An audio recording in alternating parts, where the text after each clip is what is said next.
To prepare for your certification exam, what you need to do, well, first of all, you should schedule an exam time using the schedule that is displayed in the exam information and resources section.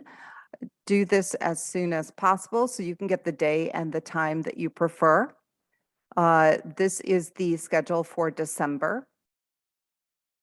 And then I would first of all look at the exam objectives,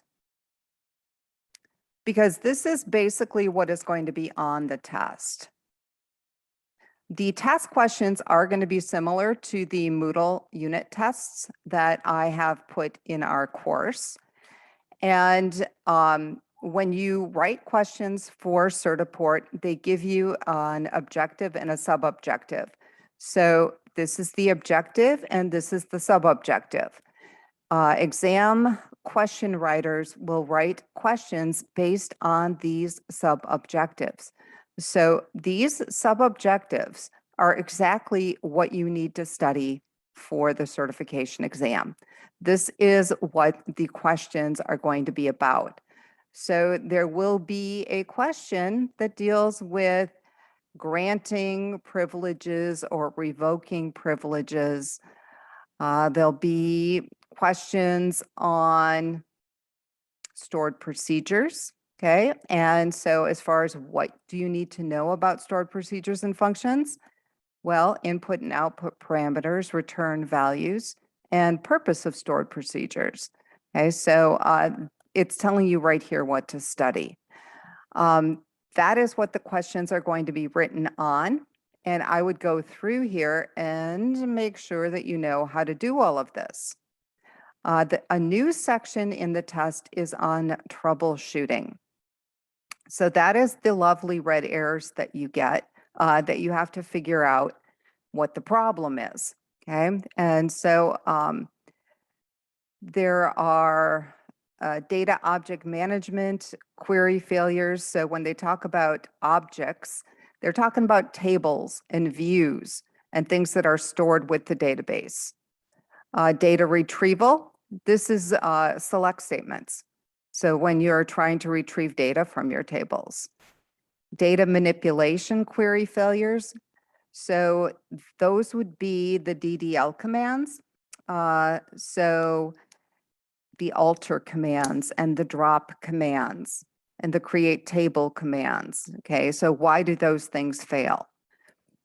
And I'm sure that you've all had errors when you've been running the code.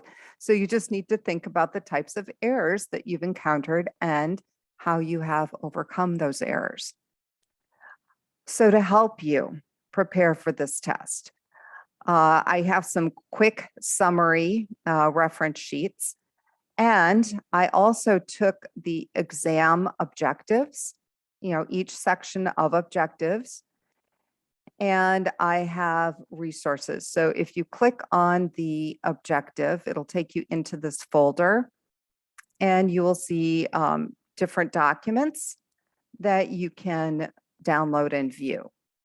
Okay, and they are designed to help you study for this test. And again, if you're pretty comfortable with some of these topics, then I wouldn't spend a whole lot of time studying them. I would focus on the ones that you are unsure of. Okay, so I just included lots of different topics that I thought, you may have trouble with, especially composite keys and that kind of thing. Things that you may not see as often. A lot of students had trouble with indexing. And so I included the handouts on that, and you definitely should look at those because there's questions on that. Okay, and so you can look at the different handouts, kind of review those.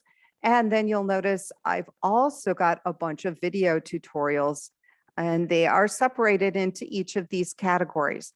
And again, do you need to watch all of them? No, focus on the things that you are not sure of. And how do you know what that is? you go through the exam objectives. Okay, and then you ask yourself, do I know what entities, rows, and columns are? Do I know what a primary key is? Do I know what a composite or a compound key is? And if you're fuzzy on any of these, I'd actually print this out and then I'd highlight the one that you're not sure of. Okay, and then when you come down to the materials, you can focus in on the ones that you need to actually study. Okay, so after you go through all of that, then I would download and install Gmetrix. And you need to set up an account, which you can do online. And then you can download the app. And here is a link to directions from Gmetrix. Okay, this is from Gmetrix themselves. It's pretty self-explanatory. You do need to redeem this code. This code is only for the database tests, and it is specifically for our class. So do not share it with anybody. This is not free software. This is software that you guys are getting because you are in this class. And it's specifically to help you prepare for this test.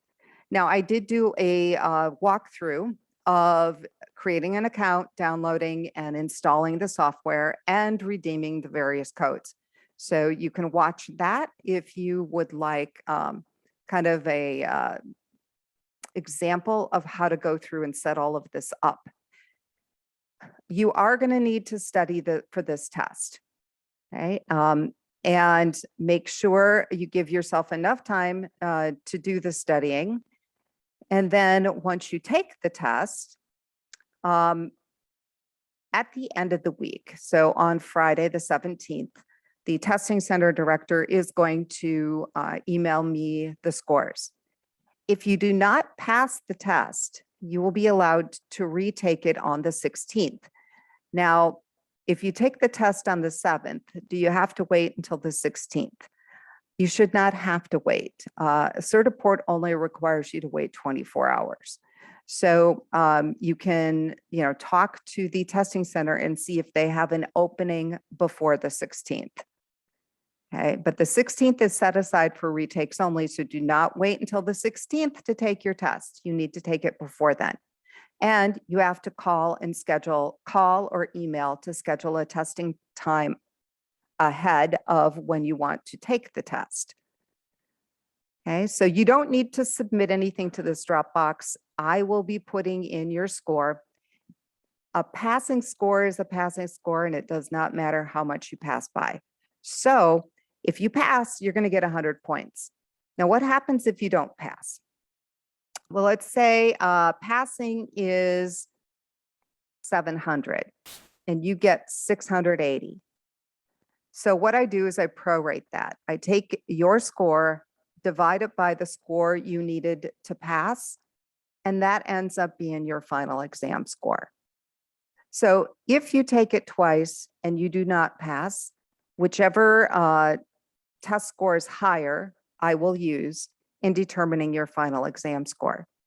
In the past, my students have all done quite well on this test, but they've all studied. And that is the key to doing well on this test. Be able to identify and understand every one of these sub-objectives, and you will do fine.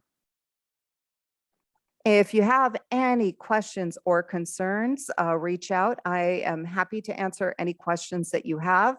I do have this certification. I have seen all of the questions that are on this test.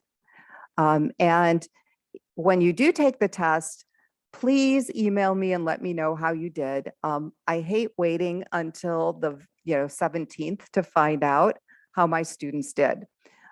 If you didn't pass, perhaps there's some resources I can help you find to prepare for your retake. And if you did pass, I like to know that too. Good luck, everybody. And again, let me know if you have any questions.